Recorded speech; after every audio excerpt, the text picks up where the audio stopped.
तो rather than वो 20 बच्चों को ट्रेन करे, let them train 20 trainers. The moment they are able to do that, the ripple effect will be much more bigger. So I think Sunny Deol can create a game which nobody can even think of. If you make a movie of 3 hours on VR, trust me, no human body can watch it right now. इसके अंदर exponential growth है. Hi, I am Kavya Chavali, and welcome to this episode on the Ungyan podcast by Arena Animation, जहाँ पे हम बात करेंगे about the dynamic world of animation, VFX, gaming, and extended reality, where we build genuine connections with our guests and avoid the zabardasti ka gyan. Our conversations are going to bring you unique perspectives and experiences from this vibrant industry. Storytelling से लेकर character design, we're about to explore the various processes behind the magic.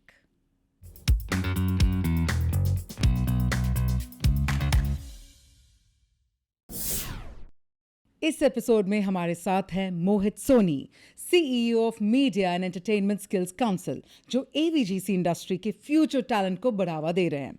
तो आइए साथ में explore करते हैं the latest industry trends, discuss essential skills for the future और AVGC के एक्साइटिंग अपॉर्चुनिटीज के बारे में. So Mohit, firstly, thank you so much that you've joined us at the podcast, and I cannot wait to learn a lot from your experiences.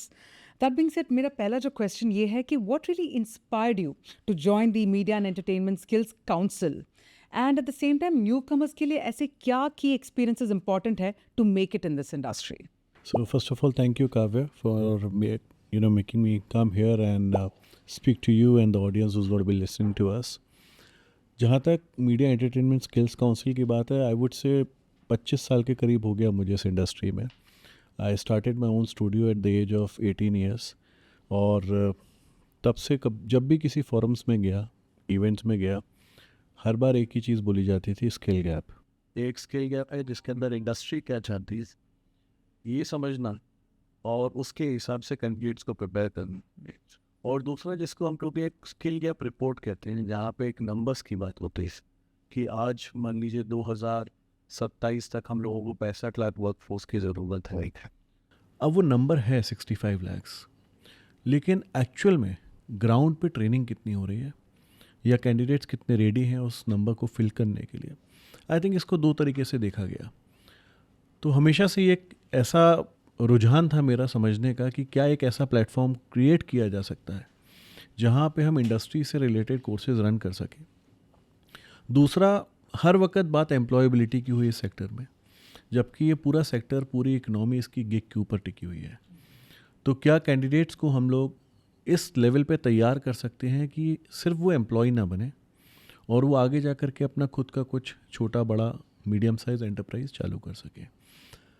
और उसी time पे फ़िकी से मुझे पता लगा एक सेक्टर काउंसिल के बारे में. मुझे पता लगा मिनिस्ट्री स्किल डेवलपमेंट एंटरप्रेन्योरशिप के अंडर में इस तरीके की एक सेंट्रल गवर्नमेंट के प्रोग्राम को, जिसको आज हम लोग प्रधानमंत्री कौशल विकास योजना के नाम से जानते हैं. और तब थोड़ा इंटरेस्ट जागा कि समझूं आखिर में ये होता कैसे है, कैसे इसका रोल आउट होता है, क्या इसके बेनिफिट्स हैं. तब थोड़ा सा ज्ञान मिला मुझे सेक्टर स्किल काउंसिल्स के बारे में, and that is what excited me. मुझे लगा शायद ये प्लेटफॉर्म है जहाँ से हम इकोसिस्टम को वाइडन कर सकते हैं और कहीं ना कहीं जाके it's a commitment to go back and give it to the society and see कि आज एक स्टूडेंट को हम उस लेवल पे ट्रेन कर सकें जहाँ वो सिर्फ एम्प्लॉय ना बने बल्कि एक एंटरप्रेन्योर बन सके. Oh, very nice. I think that's a very visionary take, Mohit, that you're talking about. It's not just about being employable, but काबिल बनो ताकि you can take those steps forward. So I see that vision straightforward there. पर अगर AVGC sector की बात हो रही है, then close to 30-35% annually we're seeing that growth. There's a lot of interest and we can see that huge potential as well. तो ऐसे क्या skills हैं? What are the skills that media companies now are looking for the individuals? Because there are individuals who are passionate. But what are the key skills that media companies are looking for individuals to be part of the AVGC sector? देखिए, जहाँ तक skill sets की बात है, ये एक ऐसा sector है जहाँ हर सुबह उठने पे एक नया स्किल सेट डिमांड में होता है. टेक्नोलॉजी एडवांसमेंट्स इतना क्विक हो रहा है that you can not even imagine, which I am sure the generation now understands it better than our generation, I would say my generation. But if you look into it from a perspective as to what actually the industry wants, classify it into two components. One component is the service industry, where we are working on all the international projects. And we know India is one of the biggest players for all the service components to come down. तो जहाँ हम Mufasa बनाते हैं वहाँ हम हनुमान भी बनाते हैं.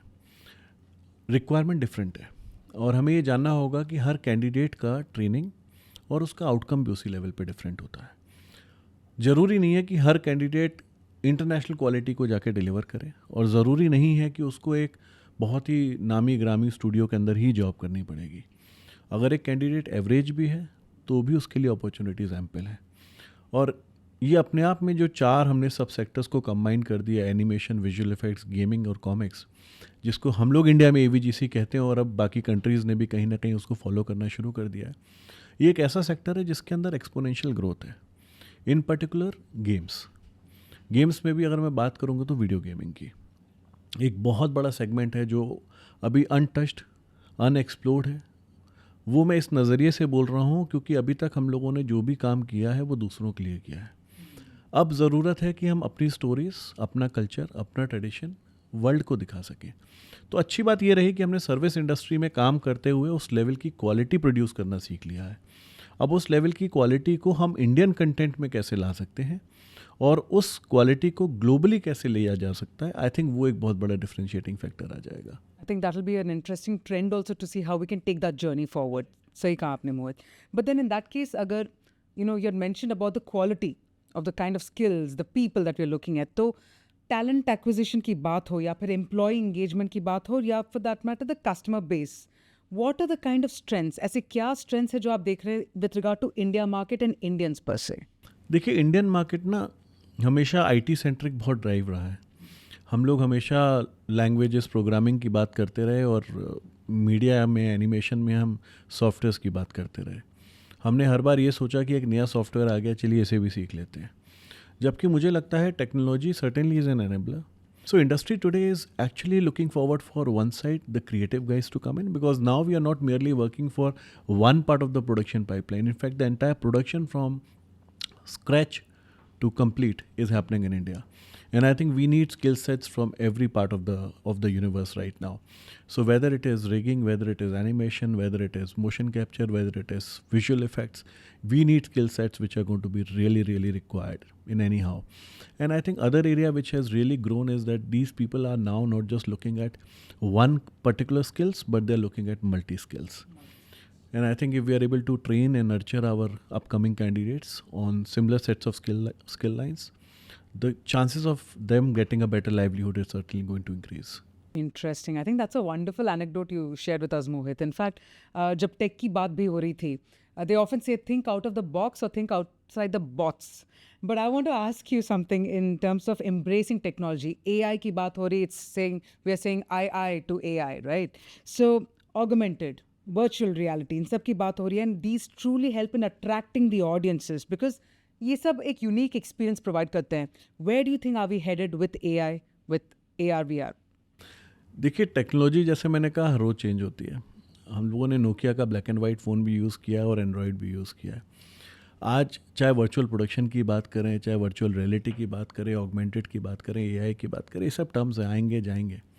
What is required is to not go after them. What is required is to understand how you can utilize them. The moment you are able to utilize the technology for creating an output which can matter, I think it's going to make a big difference. So I think certainly you can utilize it, whether it is AI, whether it is AR. On the VR, I see little challenges because when you talk about the content being produced in VR, the human mind can handle only a level of VR. So we'll have to be very, very clear as to what outcome we are planning to put on VR. If you make a movie of 3 hours on VR, trust me, no human body can watch it right now. So it's how we produce the content and how we look into it. But as I said, don't forget technology because that is an integral component. But art is something which you really need to have in. Yeah. So it's good to partner with tech. It's good to partner with all these terms instead of chasing them. That shouldn't be the reason why one has to pursue, but sort of embrace it and then go ahead. Because in the end, storytelling hum karenge. Right. It could be any software. If you understand the animation principles, it could be any software. And if you understand what to present, if you know the story, it could be any device. क्या आपको लग रहा है कि भाई AI को लेके काफी लोग बहुत ओवरवेल्म हो गए कि यार एआई आ गया, अभी एआई करना है, ये ऐसे कुछ हो रहा है क्या? देखिए क्या है, एआई का हल्ला मचना ज़रूरी है, और वो इसलिए भी ज़रूरी है क्योंकि कई जगहों पे हड़तालें हो गई हैं और ऐसा लग रहा है कि एआई सारी चीज़ों को चेंज करने वाला है, जबकि ऐसा है नहीं। इट्स अ टूल जो हम लोगों को आगे मदद करेगा। आज अगर मुझे एक स्क्रिप्ट को लिखना है और मैं एआई टूल को यूटिलाइज़ करूं, तो मैं उस स्क्रिप्ट को फाइनली एआई के थ्रू जनरेट नहीं कर पाऊंगा, बट वो एआई टूल मुझे उस स्क्रिप्ट को पहुंचने में क्लोज काफ़ी हेल्प करेगा। अगर मैं आज एक इमेज मैनिपुलेशन की बात करूं, जनरेटिव एआई की बात करूं, तो आई थिंक ये सब टूल्स हैं जो हमें हेल्प करेंगे, जो हमारे काम को ईजी कर सकते हैं। और अगर आप देखें तो इससे बॉटम ऑफ द पिरामिड बहुत इंक्रीज़ हुआ है।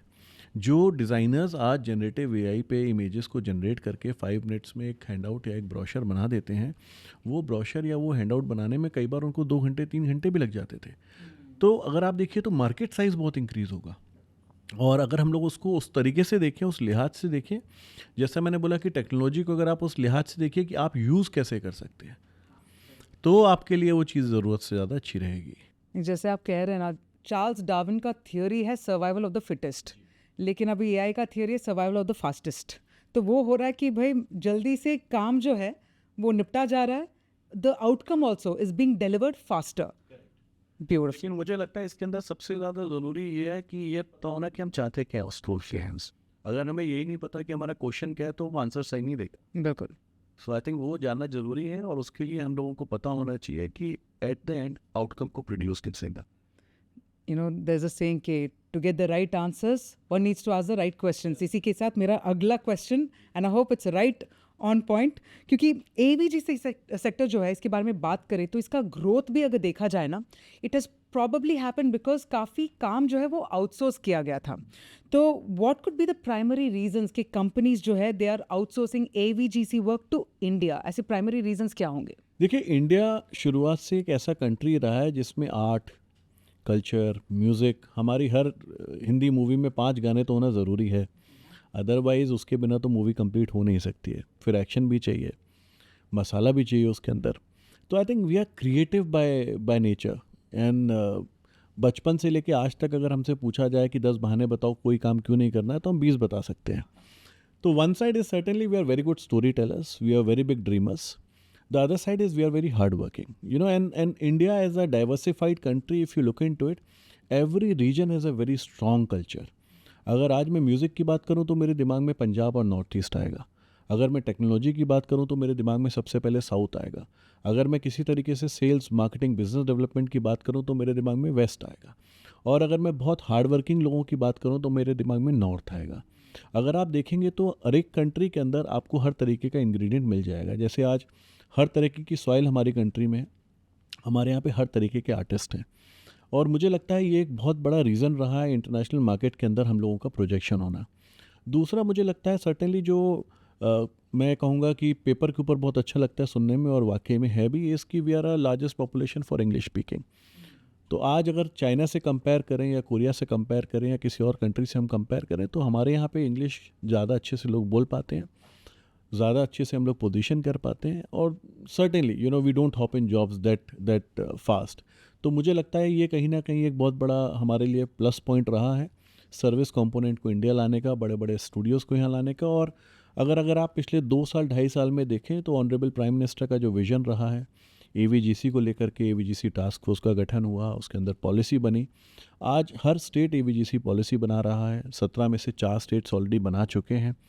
तो मुझे लग रहा है एवीजीसी अब हमारे यहाँ पे एक अपने आप में एक बहुत बड़ा इंडस्ट्री बन चुका है, और उसके अंदर जो एवेन्यूज़, जो कैरियर अपॉर्चुनिटीज़ बच्चों के लिए आगे आने वाले हैं वो बहुत सिग्निफिकेंटली बड़े होने वाले हैं। मोहित, आपने अभी बताया था कि India the population very diversified, उसी टर्म को लेकर मेरा जो अगला क्वेश्चन है it's to do with the diversity of AVGC sector. आपको क्या लगता है, can there be more diversity to be encouraged, या फिर is it good enough the diversity factor, inclusion factor? देखिए, मुझे ऐसा लग रहा है कि पिछले 3-4 सालों में जो इंक्लूजन फैक्टर है वो कहीं ना कहीं कंसिडर हो रहा है। अगर मैं परसेंटेजेस की बात करूं तो एक टाइम था जब हमारे यहाँ पे मेल फीमेल रेशियो 17% के आसपास था, तो फीमेल्स वे 17% and certainly that percentage was very less. But अगर आप पिछले 2.5-3 साल की बात करें तो it has gone up to 37%। तो this is one big jump which we have taken. और मुझे ऐसा लग रहा है जिस हिसाब से अब एनरोलमेंट्स हो रहे हैं इंस्टीट्यूशंस के अंदर, जिस हिसाब से स्टूडियोज़ हायरिंग कर रहे हैं, कहीं ना कहीं पे it will go very soon on an equal percentage. तो वो एक बहुत बड़ी बात है। दूसरा, हमारा एक सेक्टर एकमात्र ऐसा सेक्टर है जहाँ पे पर्सन विद डिसेबिलिटीज़ के लिए बहुत काम हो रहा है। वो कैंडिडेट्स जो स्पेशली एबल्ड हैं, उन लोगों को इंडस्ट्री ने हायर करना शुरू किया है। उन लोगों को बहुत मैं कहूँगा उनके ऊपर बहुत ज़्यादा एफ़र्ट्स डाले जा रहे हैं कि उनको हम लोग किसी तरीके से उस लेवल पे लाएं जहाँ पे वो एक क्वालिटी को प्रोड्यूस कर सकें। उनके साथ सबसे अच्छी बात यह है कि अगर वो आपके टीम में हैं तो वो 2 साल, 3 साल, 4 साल आपके साथ एक लॉन्ग स्टे करेंगे। तो वो एक बहुत अलग तरीके से अगर आप देखें चीज़ों को, तो वो एक कैटेगरी है जो हम लोग बहुत बड़े लेवल पे टच कर चुके हैं।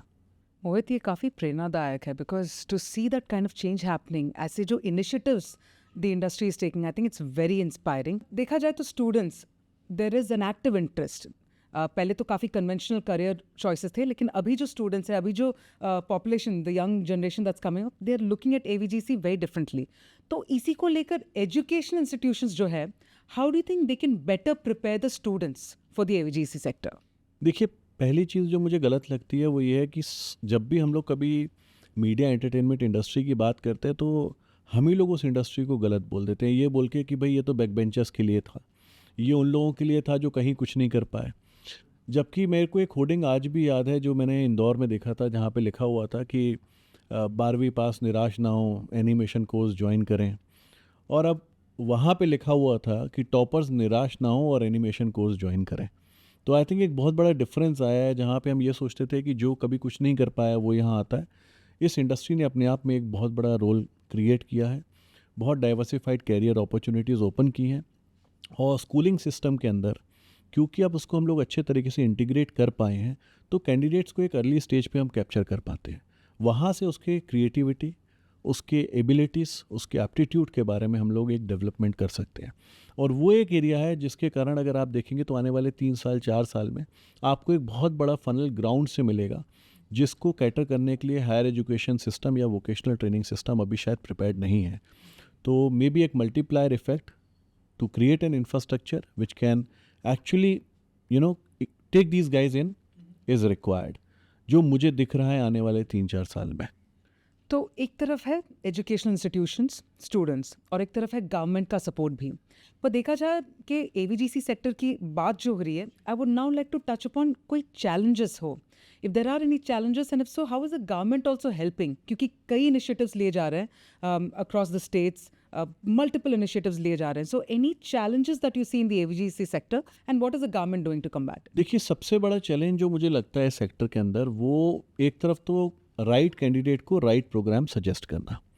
कई बार होता है कि एक कैंडिडेट जो है कोई कोर्स ले लेता है बिना अपनी कैपेबिलिटी जाने कि वो उस कोर्स के लिए फिट है या नहीं, और 6 महीने बाद, 1 साल बाद उसको लगता है कि this is not meant for me, वो वापस जाता है और कोई और कोर्स ज्वाइन करता है। तो एक तो कैंडिडेट को पता होना चाहिए कि कौन सा कोर्स, कौन सा प्रोग्राम उसके लिए ठीक है।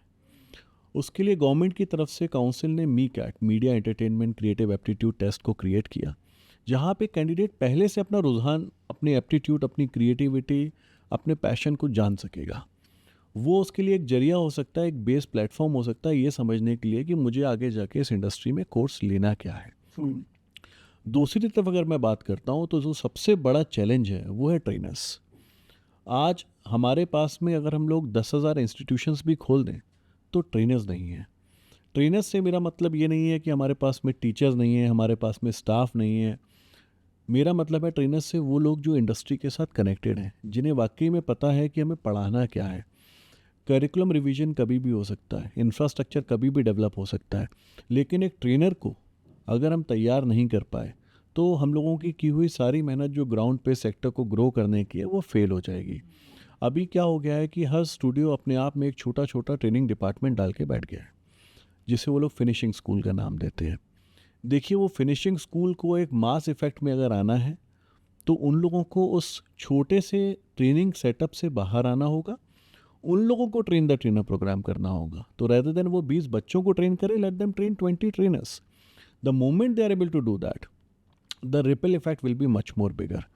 तो अगर ये 2 चीज़ों पे हम काम कर सकें, और इसीलिए इस वक्त अगर आप देखेंगे तो गवर्नमेंट का जो पूरा फोकस है वो ट्रेनर डेवलपमेंट प्रोग्राम पे है। स्कूल्स के अंदर हम लोग टीचर्स को डेवलप कर रहे हैं, यूनिवर्सिटीज़ कॉलेजेस में हम लोग प्रोफेसर्स को डेवलप कर रहे हैं, और वोकेशनल एजुकेशन सिस्टम के अंदर हम लोग बहुत फंड्स इन्वेस्ट कर रहे हैं जहाँ पे हम लोग एग्जिस्टिंग सेट ऑफ ट्रेनर्स की अपस्किलिंग करा सकें, उन लोगों को एक इंटरनेशनल लेवल की क्वालिटी पे ला सकें। और दूसरा मकसद है पैसा इन्वेस्ट करना जहाँ पे इनको इंडस्ट्री एक्सपोजर दिया जा सके।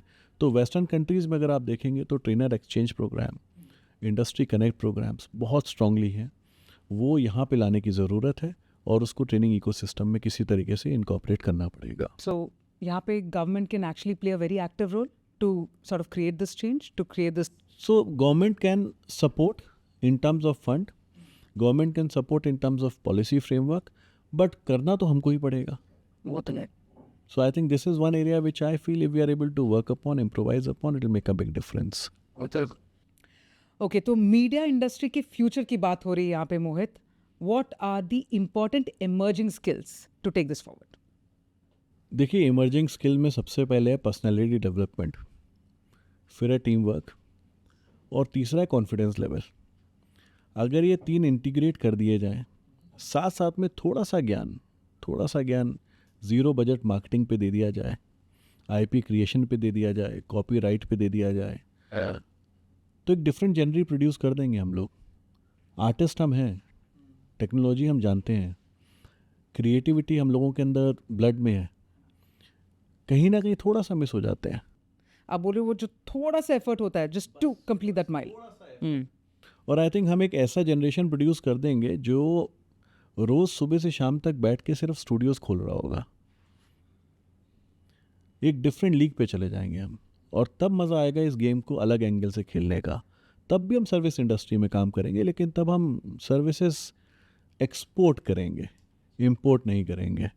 तो आई थिंक वो एक बहुत बड़ा डिफरेंस आ जाएगा, और ये एक हमको डिफरेंट लेयर पे पोजीशन कर देगा। ये मैं ज़रूर I'd like to bring this to the notice of my viewers. For me right now, this is a master class. I am learning so much, and I'm hoping my viewers also are, which I agree with. So last question जो है before we move on to my favorite segment, वो ये है कि AVGC sector को लेकर एक अनज्ञान that you'd like to share with the viewers. तो AVGC सेक्टर को लेके अनज्ञान तो मुझे लगता है कि कहीं ना कहीं सेक्टर को ना समझ पाना ही है। अभी तक लोग समझ ही नहीं पाए कि AVGC के अंदर क्या क्या कवर हो चुका है। वो सिर्फ ऊपर के वर्ड्स पकड़ते हैं, एनिमेशन, विजुअल इफेक्ट्स, गेमिंग और कॉमिक्स, जबकि जब उसके अंदर जाएंगे तो समझ में आएगा कि ये AVGC नहीं है, ये AVGC × 200 है।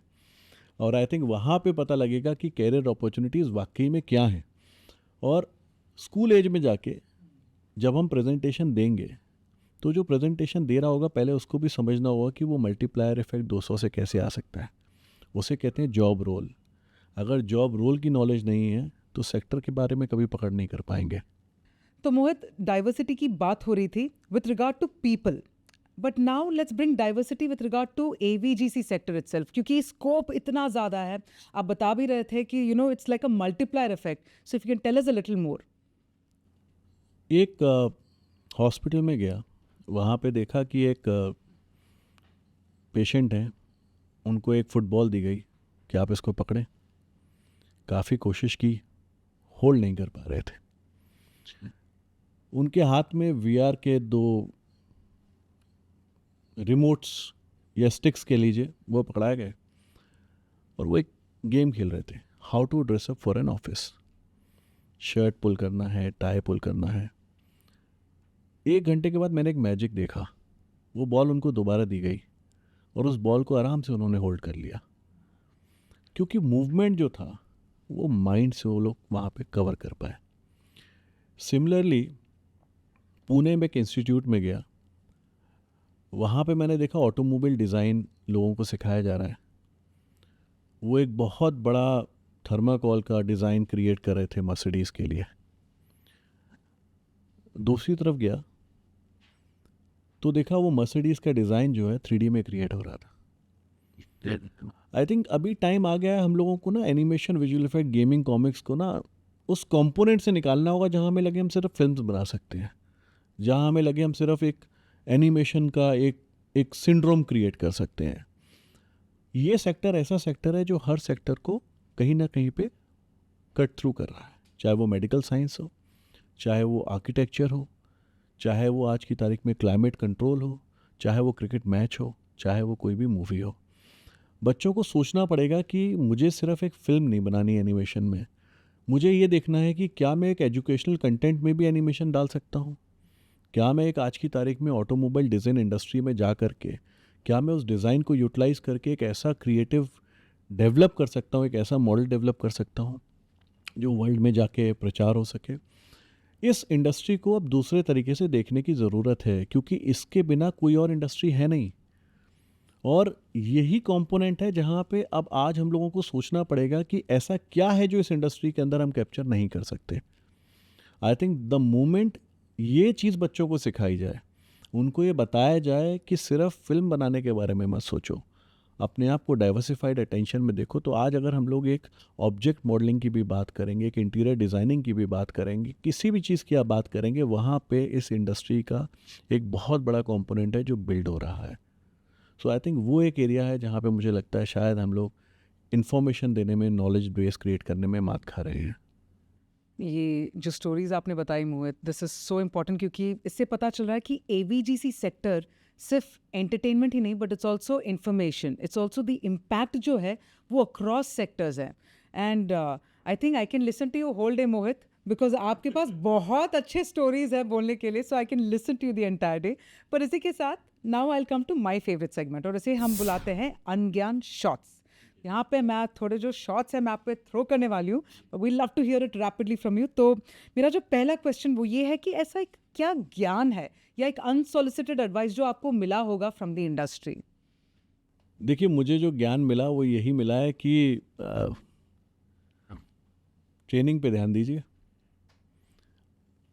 तो मैंने बदले में ज्ञान दिया, आप प्रोडक्शन पे ध्यान दीजिए, क्योंकि ट्रेनिंग तो हम कर रहे हैं, लेकिन उस ट्रेनिंग किए हुए रिसोर्स को आप कंज्यूम कर रहे हैं।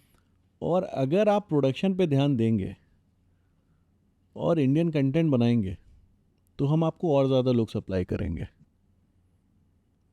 लेकिन उसको सप्लाई करने के लिए इंडस्ट्री गैप, स्किल गैप जो आप बोल रहे हैं, आइए ना ग्राउंड पे, हमारे ट्रेनर्स को ट्रेन कीजिए, हमारे साथ बैठ के करिकुलम बनाइए। इंस्टीट्यूशन में हमको ट्रेन करना आता है, लेकिन आपको क्या चाहिए वो आपको बताना पड़ेगा। तो आई थिंक कहीं ना कहीं ये एक क्लैश रहेगा, अच्छा क्लैश है और रहना चाहिए। बिल्कुल। तो देन ऐसा एक क्या अनज्ञान है जो अभी भी आपको लगता है कि ये मायने रखते हैं? ये एक ऐसा अनज्ञान जो आप हमारे व्यूअर्स के साथ शेयर करना चाहेंगे, जो बहुत ही इंपॉर्टेंट है। देखिए, अब कई हद तक पेरेंट्स समझ चुके हैं कि ये कैरियर अपॉर्चुनिटी अच्छी है, तो वो झापड़ तो नहीं मारते हैं। लेकिन अब ज़रूरत है स्कूल और हायर एजुकेशन इंस्टीट्यूशंस को ये समझने की कि इसको सीरियसली कैसे इंटीग्रेट किया जा सके। आई थिंक वो एक बड़ा एरिया है जहाँ हम लोग अभी मिस कर रहे हैं। अगर वो इंटीग्रेशन हो जाए तो मज़ा आ जाएगा। Very nice. अब बारी आती है आपके फ़ोन में झांकने की, पर नहीं, डोंट वरी, मैं नहीं करने वाली हूँ, मैं थोड़ी बाउंड्रीज ड्रॉ करूँगी। मुझे आपसे पूछना है कि ऐसा एक ऐप आपके फ़ोन में जो एक जो आपको लगता है कि यार ये ऐप है क्यों मेरे फ़ोन में, ज़रूरत नहीं है, ऐसा कौन सा ऐप है? देखिए, क्या है कि एक गेम है होम एस्केप्स करके, नाम बड़ा बुरा है, ऐसा नहीं है मैं होम एस्केप करना चाहता हूँ, लेकिन मुझे ऐसा लगता है वो मेरा बेस्ट कंपेनियन है और उससे मुझे नफ़रत भी है, क्योंकि रोज़ के पैसे खर्च होते हैं उस पर। जब स्टेज पार नहीं होती है तो बड़ा टेंशन हो जाता है, नींद नहीं आती कई बार, और जब भी मुझे 5 मिनट भी मिलते हैं तो मैं वो खेलता हूँ, बट इट्स रियली रिलैक्सिंग। और मुझे ऐसा लगता है कि उस गेम के दौरान जो जो काम में मेरे मुसीबतें आती हैं, मैं उसको दिमाग में कहीं ना कहीं बैकएंड पे चला के सॉल्व कर लेता हूँ। So it's a love-hate relationship. Yes, it's a love-hate relationship.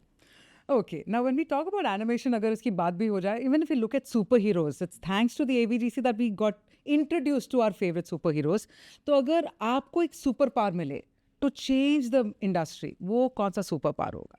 ये बहुत बड़ी बात होगी इसका आंसर करना, क्योंकि एक सुपर पावर में शायद इस इंडस्ट्री को चेंज करना बड़ा मुश्किल होगा। बट फिर भी अगर एक सुपर पावर में इस इंडस्ट्री को चेंज करना है तो मैं कहूँगा कि आज की तारीख में मैं इसको पूरे तरीके से आईपी क्रिएशन पे ले जाऊँगा। और मुझे ऐसा लगता है कि जो कोरिया ने हमारे साथ आज एक एग्जाम्पल छोड़ा, मैंने प्यार किया हमने कई साल पहले बुलाई थी, लेकिन आज कोरियन सीरीज़ को देख के हम लोग बहुत फ्लॉन्ट हो रहे हैं। तो मुझे ऐसा लगता है कि कहीं ना कहीं अगर हम लोग अपनी स्टोरीज़ को उस टाइम से जो मूवीज़ में थी उसको कहीं से को रिलेट कर पाएँ टेक्नोलॉजी के साथ में, तो हम एक डिफरेंट लीग बना देते हैं। This is a very interesting answer. मैंने ये expect भी नहीं किया था मोहित. Very interesting take that you've given. Okay, next shot coming your ways. Media industry, entertainment industry. लेकिन आपका सबसे favorite media icon कौन है और क्यों? सबसे फेवरेट मीडिया आइकॉन अगर मैं आज की तारीख में बात करूंगा तो मैं सच में राजीव चिलाका को बहुत अप्रिशिएट करता हूँ। I think he is the one who has really put in a lot of efforts to produce something which Indian market can talk about globally. और सिर्फ राजीव की नहीं बात करूँगा, कमल पाहुजा है, दुनिया भर के ऐसे लोग हैं जिन्होंने दिखाया है कि हम लोग कैसे एक छोटे से स्टूडियो से बैठ करके एक इंटरनेशनल क्वालिटी को डिलीवर कर सकते हैं। आप खुद ही कितने इंस्पायरिंग हैं, it's nice to know the people who have inspired you. So Mohit, with that the next question जो है कि कई रूल्स हैं, कई लॉज हैं इस दुनिया में, लेकिन अगर इस बार एक और सुपर पावर मिले या फिर एक ऑप्शन मिले आपको to change that one law, one rule in the world, वो क्या होगा? इसका आंसर ना ही करूँ तो ज़्यादा बेटर है। आई थिंक ये बड़ा कंट्रोवर्शियल हो जाएगा, तो इसको स्किप करते हैं। Okay. तो मैं शायद ऑफलाइन आपसे ज़रूर पूछूंगी. I would love to hear that. Okay, quick one. किसी हिस्टोरिकल फिगर के साथ, किसी any one of your favourite icons, historical icons, if you had the option to swap your life, वो कौन होंगे? Who would you love to, और whose life would you have love to live? तो मुझे ऐसा लगता है कहीं ना कहीं पे मेरा हमेशा से पैशन रहा है एक सनी देओल को लेकर के। तो चाहूँगा कि सनी देओल जैसी कोई एक लाइफ लीड करी जा सके जहाँ पे इन फ्रंट ऑफ कैमरा और बिहाइंड कैमरा वो सेम बंदा है। And I think I really say hats off to him for keeping up that kind of synergy in him. मैंने एक हिस्टोरिकल फिगर पूछा था मोहित, आप बिल्कुल in the moment, in the present है, तो एक ऐसी क्वालिटी बता दीजिए ना सन्नी पाजी के बारे में, the one that you really like. देखिए, बाकी सब तो उनका ठीक है, लेकिन 2.5 किलो का हाथ बहुत अच्छा है। सो आई थिंक वो काबिले तारीफ है।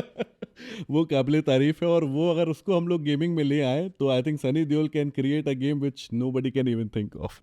I think what you've said is something very unique, Mohit. I'm being honest. I'm sure many viewers, even me, we did not expect this answer. This is a good pointer for us. इस पे काम तो ज़रूर करना पड़ेगा, बिल्कुल. Okay, last question जो है, एनिमल्स, अगर एनिमल्स बातें कर पाते, then which one do you think would have been the funniest in terms of conversation? ऐसा कौन सा एनिमल है that you would love to have a very funny conversation with? हर वक्त बात तो मैं आईपी की करता हूँ, लेकिन मुझे कहीं ना कहीं लगता है मैं स्टुअर्ट लिटिल से काफ़ी फैसिनेटेड था। तो अगर मौका मिलेगा तो शायद वो स्टुअर्ट लिटिल का स्टुअर्ट बनना चाहूँगा और उसको दोबारा रिक्रिएट करना चाहूँगा इंडियन स्टोरीज़ के साथ में, इंडियन स्टोरी टेलिंग के साथ. ओहो, सो आप मुझे एक setup, if you can quickly explain, where do you think Stuart Little would be placed this time, if not at home but where? मुझे तो गणेश जी के बगल में ही दिखता है। तो आई थिंक उसको मैं कहीं ना कहीं इंडियन ट्रेडिशन के साथ, कल्चर के साथ रिलेट कर पाता हूँ, और डिपेंड करता है अब उसके ऊपर स्टोरी कैसी बनाई जाती है। बढ़िया बढ़िया Mohit, first of all thank you so much. इतना सा दिलचस्प सा कॉन्वर्जेशन था ये, and I am just so happy.